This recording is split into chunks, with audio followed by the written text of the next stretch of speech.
Hello, social media, Instagram, YouTube. I was just doing a little research on Dibo and his lineage and how he was bred and where his line comes from to make the makeup of what he has and what made him a great producer. Coming from a great producing father, which he was bred to a bunch of other dogs. But as I was looking through his offspring list, right? It says that he has 50 offsprings, but he was bred to numerous of bitches. Is what he produced. And as I was looking, I was looking at Carver's D, Carver's Cracker, Cannon Black Shine, and stuff like that. So I was looking through all his offsprings, and I was like, right, Dibo is such a famous dog, and a lot of lines came off of him. Have some traits of him in it, some part of it in him, and all that. And I was just looking at Cannon's Black Shine, right, which is right here. I was checking her out. All right. There go Dibo. That's where he comes from. Go his lineage all the way going back. And you can look at some of these dogs right here when you come around, and you got William Shine, right, with Dibo. Let's see what Cannon Black Shine 2 Time Warner produced. It's a 55 pounder, just to let you guys know. Okay, he produced what? Black Carver's Widow. Black Carver's Widow wrong. Also produced 2 of those Black Shine. Okay, let's see Carver's Widow. Who did she produce? I'm going and researching this, and I'm seeing I'm going through the whole pedigrees, mostly all of them, starting from here and then going down. You see that is Dibo, and you see that is a lot of Williams blood, which comes from Earl Tudor. So this is a lot of Earl Tudor's blood right here. And again, this is bred by Hanson, owned by Carver. All right, Cannon Black Shine. Let's see what he produced.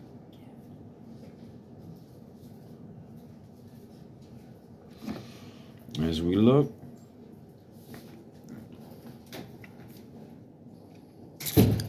you see who he got here. You got Williams, Lady Satin, true. All right, you got Earl Tudor and Maloney's 2. And Maloney's 2 produced Dibo, coming back down. It's Carver's her mother. Who did she produce? So offsprings. She was a buck dog. Nothing. She didn't produce nothing. So that scratched her out of the list. Now what did Champion 2 Doors Baby produce? Right? That's what she Dibo up there. Damn near almost.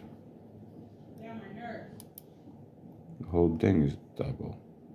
Who did she produce? Champion 2 Doors Snip and Mayfield's Nigga. Alright. Right? This is all Dibo's blood. Who did they produce? There you go. Dibo up here, Dibo down here, Dibo here. Coming all down. He's like 75% Dibo. Black dog.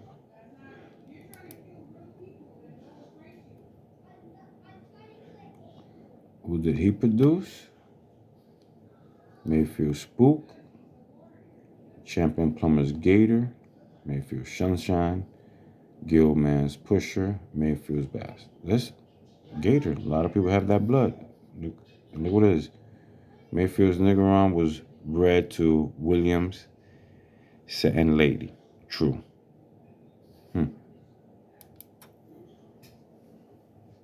Now there go Gator. Dibo over here. Dibo down here. Black Shine.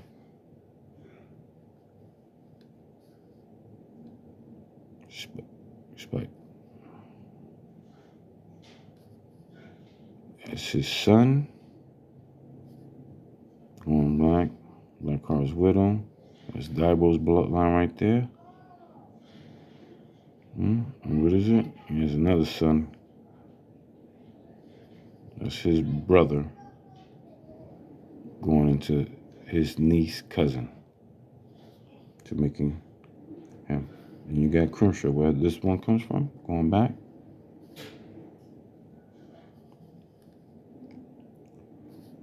It's the outcross right here. It's a Dibo coming in right there. What did Gator produce?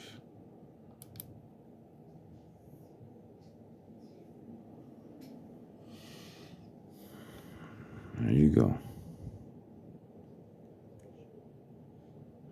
Hope cuts buck. Hammonds. Williams champion.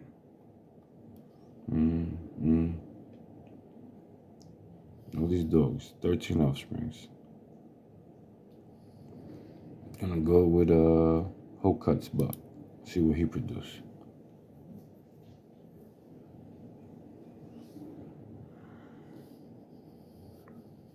Mayfield stuff down here. There's Crimshaw.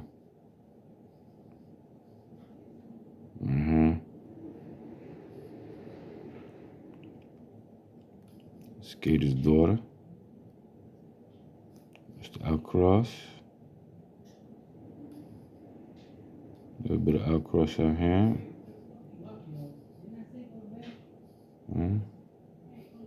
That's his daughter. That's his granddaughter. Going back into his granddaughter.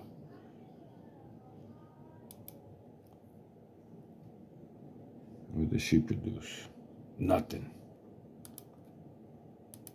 Some of these great dogs didn't produce something. Let's see what Hammonds produce.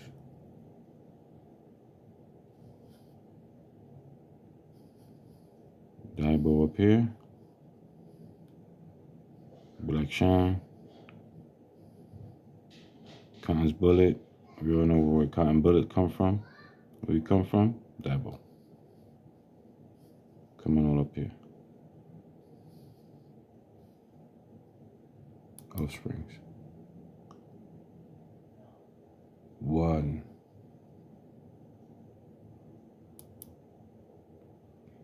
That produce.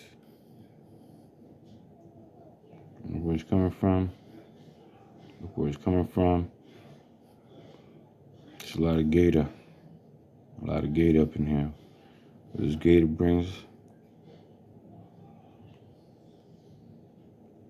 See? Look at it. This is a pattern on how they bred these dogs. That's what we produce. With 2 doors. The master. Let's go back one more before I finish this up. Here it comes from. Hammond's Rufus. Where does Rufus come from? Rufus again. Plumber's Gator. Plumber's Gator again. Mayfields. Nigga, Mayfields, nigga. Lady Sound. All that. Bringing it right back again. Bring it right back to what they wanted out of that. A producing dog. Strong dog. And the majority of it was coming out black after that. It was surprising, but then you got 2-door Spike, Dibo, Red Lady, Black Shine, Amber. Dog started getting dark.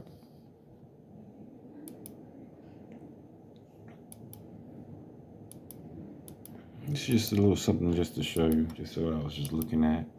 And I was just, just curious how all these dogs, even this dog was up inside the pedigree.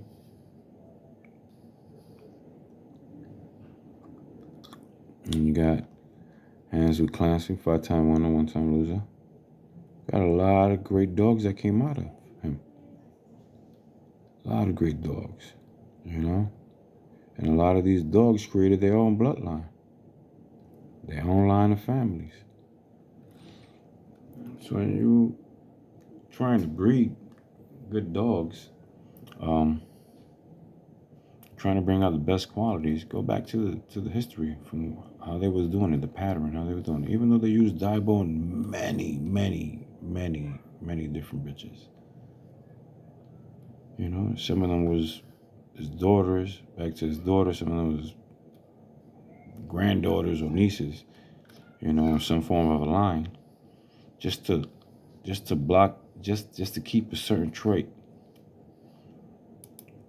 And this is for all you guys, you know, this is a non-study thing. And if you want to go really hard on his father, Bouncer, and you go back how Bouncer and Richards and all these lines come right back together, all of these, you know, and this dog here plays a big part in it. Fly of Panama and Shipley's Red Jerry, they play a big part in it. You see that she's there again. Then you got Hobart's Gimp is there again, who made Bouncer, which they got right here. His sister. So that's his sister. Right down here. Bred. And you come down, this is the outcross. In some sort of way. But they still related. Like an A for something of that kind. Let's go look at it. Maybe not. Oh, they're not even related. They might have some relation with Harvey's Red Devil, which that has Dibo's blood as well too. She's up there. So yeah, they're all a little close related. I'm not too sharp on it. I'm doing a lot of study on it. I could be wrong. So if you guys, you know, have any comments or whatever, and I made a mistake, sorry about that. This is just something I was just looking at and trying to find out how many lines really came out of Dibo bloodline. And as you see, these all his children, which they say he has 50. And one of his children that's surprised is White Rock. He's right here. Which there's a story that says that she was a quarter staff. Heinzel Diane. She has some staff in her. That's just but that was the making of it back then. So you know what? A lot of these dogs from back then to now, their ancestors go right back to Irish staff. You know, you got the Irish staff crossed into it. Some of them have some bull terrier crossed into it. And if you look at the history of the pit bull before when it started coming from overseas, it was Irish staffs. It was different crosses. It was terrier crossed with bulldog, staff crossed with bulldog, or pure staff or whatever make was the pure staff at that time. You know, there's a lot of speculation, a lot of openness, and those staffs. If you go back into them, and you go to the Kobe's bloodline, you will find it that he got the imports from over there. And yes, there were staff. And then when they became to America, they became American Pit Bulls because of the name. But if you also look at it, they also called them Yankee Terriers. And if you also look into the history of Pit Bulls, they try to call them Bull and Terrier. But the Bull Terrier people fought for it. And then they changed it again. You know, and then that's when they wanted to make the staff. And the staff came out of a pit bull, which was Primo was the prime suspect of that, and Primo came from a Kobe line. He was imported and so forth, his bloodline and so forth, so forth. They used it and they isolated that. And they isolated his offsprings, right? And those offsprings was isolated by others, contributors to making the staff the pit bull name. But then, you know what? It became American Staffordshire Terrier, and then we came with a Pit Bull Terrier, which they did a lot of calling and selective breeding to make them a little more docile and keep the game dog. So history has a little twists and turns, and there's a lot of unknowns and knowns, and there's a lot of information that's hidden. But you got to make your own research and be with people that really know what they're looking for, and understand what the breed come from and why was it made. And to be honest with you, the pit bull is generally, if you kind of look at the history, it was a lot of Irish people and Ireland people, mixing with the English people, bringing their dogs over when they was immigrants and coming over with their family dogs and stuff like that. So don't be fooled by a lot of guys. I don't know everything, and I'm just starting to learn a lot more in my old age. But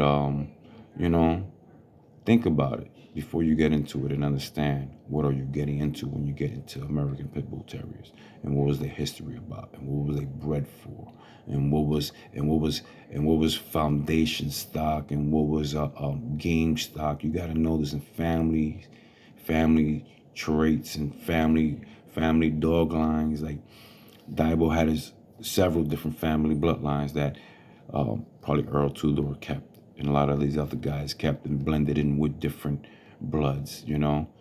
So Dibo was one big major part, but there's a lot of other different dogs that on that era that Dibo was around was making their names. And you go actually look at his fourth generation when you come down to all these dogs right over here.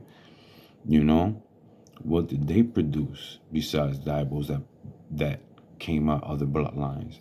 Cavino's Gimp, he had his own bloodline. He made Dibo. Brownie's Brindle Spike, he made Dibo. Richard's Jeep, he made Dibo. You know what I'm saying? What I'm talking about? So understand, you need to have a broad spectrum of how these dogs are bred and what was they were looking for. See, these people already added all the pieces. The modern day pit bull needs to keep the same tradition and understand that it's a science behind the breeding. And remember, they didn't all get good dogs. You saw a few of them that was champions and didn't produce nothing. They have nothing on record. None on record. So this is just a little insight. I hope I wasn't too long, and hope you guys got to understand and hear what I was talking about. So as I end this video, God bless. Stay focused, keep bulldogging, and this is for all your guys out there that listens to me. Take care.